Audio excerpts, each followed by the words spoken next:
The troop commander's tank engages one enemy tank with a heat round, and the tank explodes in a huge fireball. The commander reports the contact over the troop net as he looks to his left and sees two enemy armored vehicles behind a berm not more than 600 meters away. He directs his gunner on them, and two more enemy vehicles explode in a hail of sparks, with the turrets separating from the hulls. Just in time, two more tank platoons simultaneously crest the ridge, as enemy tank rounds impact on either side of the lead tank, and machine gun fire ricochets off the hull. The enemy tanks engaging the vehicle are destroyed.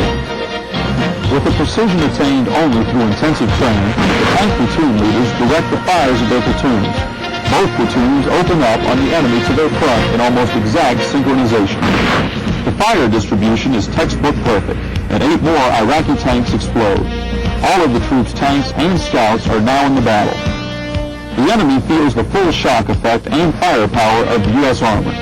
Enemy tanks and BMPs erupt into fireballs as the troop lunges ahead in the assault, following their commander through the reinforced Iraqi tank battalion in front of them.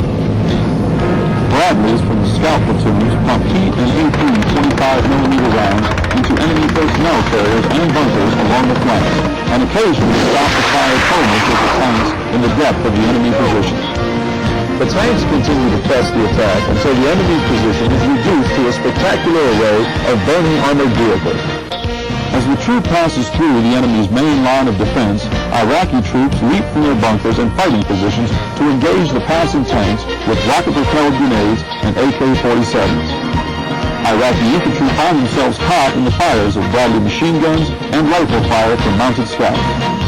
Clearing the east side of the main defensive line, E Troop now engages more enemy armor in depth of the north flank of their sector. To the troop's front, infantry retreat before their onslaught. Trucks loaded with infantry and supplies flee the American armored attack, only to be stopped by TOW missiles and tank main gun fires. Slowed by contact with an enemy minefield in their sector, G Troop arrives at the 73 north-south grid line at nearly the same time as E Troop and establishes a hasty defense and screening. As the mission progresses, the gap between G and E Troops is increased by a low ridge that separates their respective sectors. I Troop's battle has just begun. An encounter with the enemy observation post and a temporary hold by the 3rd Squadron have created a 5-kilometer gap between the two squadrons. Just as E Troop assaults, I Troop moves east in sector. As the troops clear the observation post and press forward just south of the town, they make contact with the enemy's main defensive line. The scouts move parallel with the village, and they receive machine gun and small arms fire. The 3rd platoon of scouts begins engaging enemy armor to the east of the village, and the 2nd and 4th tank platoons pepper the village with machine guns and heat. The 1st scout platoon of I Troop engages enemy armor forward, while the 2 tank platoons move in wedge to the center of the troop position. I Troop methodically destroys the enemy to their front.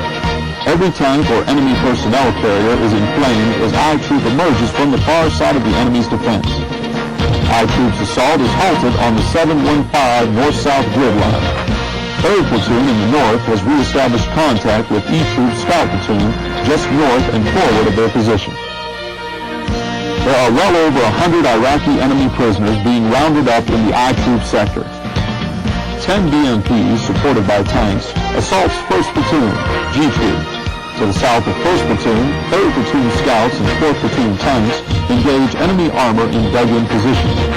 In the south, the 3rd Scout Platoon establishes physical contact with the 1st Platoon scouts of E Troop. The 1st Platoon leader, E Troop, leading a section of his scouts northward from E Troop's position, fights his way to the contact point. E Troop scouts kill 2 T-72s at 600 meters, and G Troop moves southward only to find more T-72s. Soon, the 4th Tank Platoon of G Troop is on the move, and working with their sister scout platoon, root out more enemy tanks in a defensive position between G and E Troops. G Troop destroys the remainder of the enemy's local tactical reserve. Meanwhile, 1st Platoon becomes involved in a fight that will last for hours. BMPs, infantry, artillery, and supporting tanks pound 1st Platoon. At about 17:40, the scout vehicle commander asks the gunner if he has the Iraqi infantry to his front as he methodically works to clear a jammed coax. Suddenly, an explosion shakes the vehicle. The gunner cannot see the area to his front, and a second and larger explosion shakes the vehicle, showering sparks across the front of the vehicle. With the explosion, the only fatality of the battle is incurred. The enemy round hit the toe in the missile launcher, and the warhead exploded next to the turret. The gunner is killed, but the crew escapes the disabled vehicle as a tank heat round destroys it. The 1st Scout Platoon and now 2nd Tank Platoon of G Troop take a heavy toll on the enemy to their front.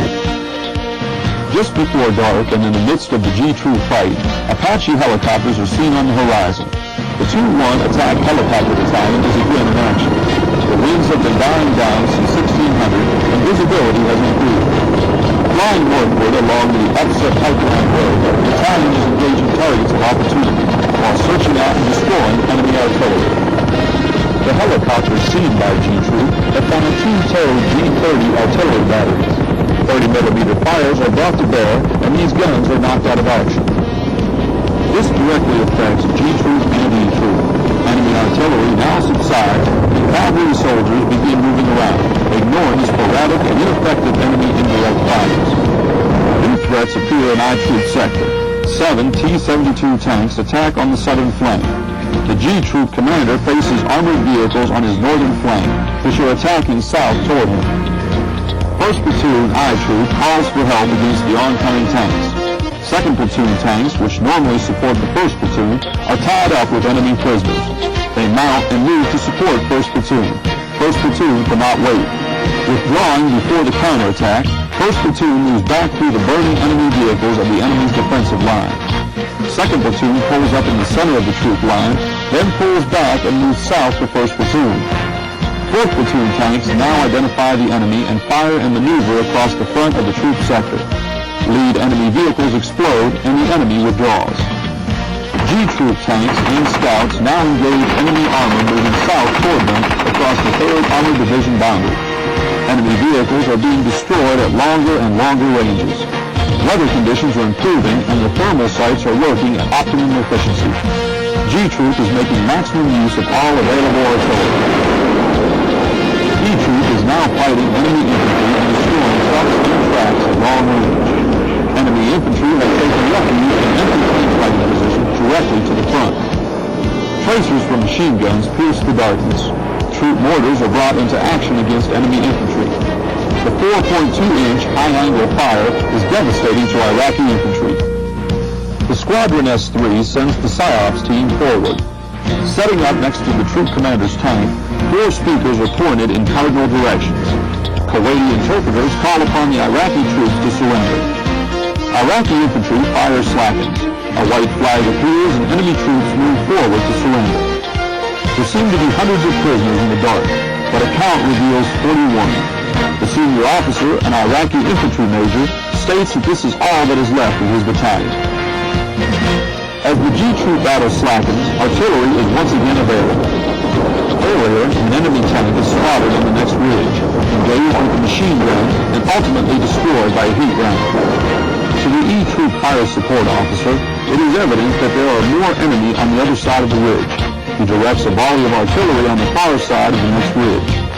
Soon, the fire support officer has 2 battalions of artillery and an MRLS battery engaging the target. The whole sky is alight with secondary explosions. In the distance are the sounds of the advancing 1st Infantry. The Big Red 1 will soon pass through the regiment and deal the final death blow to the remaining brigades of the Tyrkana. Artillery preps go in and the battle comes to a close. I, E, and G Troops have fought a desperate fight. G Troop has been replaced in sector by H Company. E and I remain in position through the night. Burning vehicles and secondary explosions, punctuated by an occasional burst of machine gun and tank fire, continue throughout the night. As the sun rises the next morning, the true extent of the damage inflicted on the enemy becomes apparent. Countless enemy tanks, personnel carriers, trucks, and bunkers are still smoking or in flames. The battle has wrought 1 fatality, 6 wounded, and 2 Bradleys destroyed. 73 Easting was a small battle, but a critical one. This fight clearly demonstrates that technically superior equipment, intensive training, both in the school and unit, and decisive leadership, all essential ingredients in modern armor warfare, can be combined into a highly successful battlefield machine, one of which we can be justifiably proud.